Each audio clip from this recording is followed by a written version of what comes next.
everyone, and welcome to Radon in Water and Thoron Measurements with a Radon Sniffer. My name is Cassidy, and I'm here on behalf of Environmental Instruments Canada. I'm the daughter of Kai Collette, who is the president of Environmental Instruments and the developer of the CT007R Radon Sniffer. So radon sniffers can be used for locating radon entry points because they have a fast response time and a fast recovery time. They can be used for checking for the presence of radon-220, which is also referred to as thoron, as well as radon in water screening, and this talk will be on those last 2 points. Before we proceed, I should probably mention that I am not a mitigator, nor am I a scientist, so any questions you have, I'm not the person to ask. My dad is here, and he can hopefully provide additional insight throughout the presentation, and he will be available at our booth throughout the rest of the day as well. So with that, we can move forward to the first topic. So why measure thoron? Thoron contributes to lung dose, meaning it can be harmful when inhaled. It can also affect the accuracy of the sniffer's algorithm because the sniffer assumes all radon is radon-222, the normal radon. When measuring thoron, it is important to measure close to the source. This could be below the slab or where radon is entering the building.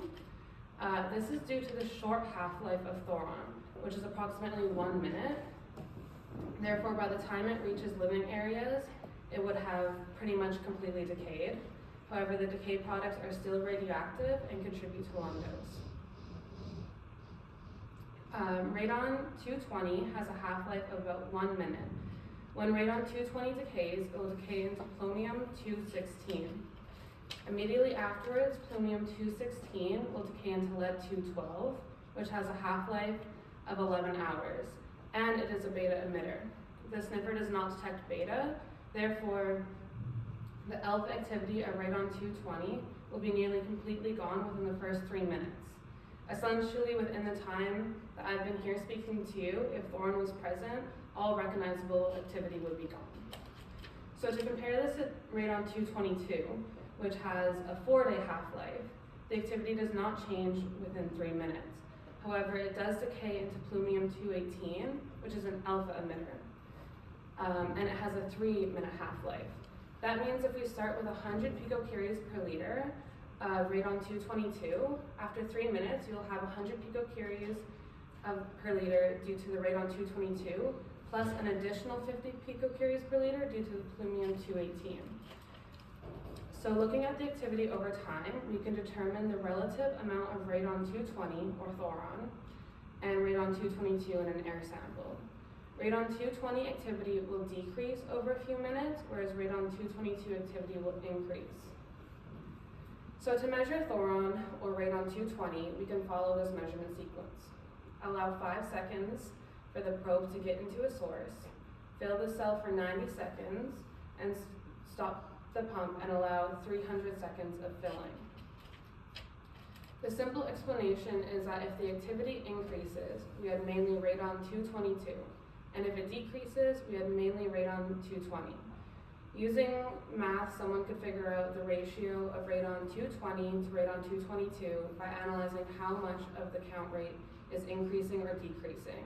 But this feature is already provided in the algorithm using the Radon Sniffer app, preventing the need to do the math ourselves. When running the sequence, it is important to make sure that there is no source escaping from the cell, because this will cause the count rate to decrease and the sniffer will think there is more thoron than there actually is. There are no valves on our sniffer. This means that you cannot leave the probe in a duct that is blowing or sucking compared to where the sniffer is, or you can pinch the hose to prevent the source from escaping. Another issue is that the calculation assumes a clean cell. If there is radon progeny in the cell, the radon algorithm may not be accurate. The team at EIC are currently working on improving our thoron module, but that's as far as we have it so far, so now we can move on to radon and water screening. So why measure radon in water with a sniffer? Well, there are specific guidelines in place for well water, and using a sniffer allows users to get a measurement within approximately 10 minutes. To measure radon in water, air needs to be continually bubbled through a water sample. This can be done using the exhaust of a sniffer. Newer sniffers come with an external brass exhaust port. However, we are aware that some of you may have already purchased sniffers that do not feature this external exhaust.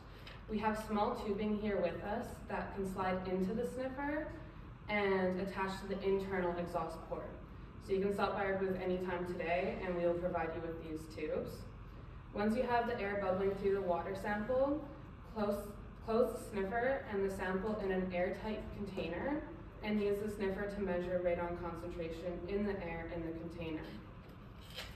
The volume of the air in the container is larger than the volume of the water sample, so we have to correct the air concentration reading by the ratio of the volumes to get the radon and water concentration. So these represent the setup. On the left, the water sample does not have any air bubbling through it.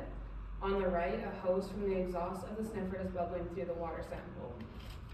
We also have a fan in the case to circulate the air, which we don't know if that's necessarily needed to be there. The airtight case will then be closed and we can read the sniffer readings on the app until they stabilize.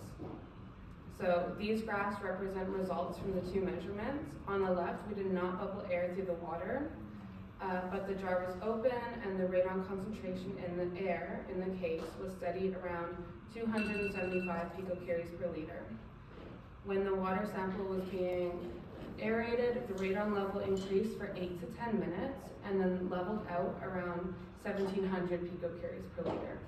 After we scale that with the air volume compared to water volume, it comes out to be about 60,000 picocuries in the water.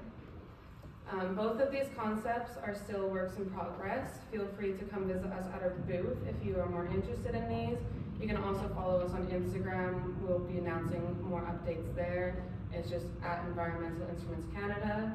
Thank you for listening, and if you have any questions, you can email them to kai@eic.nu.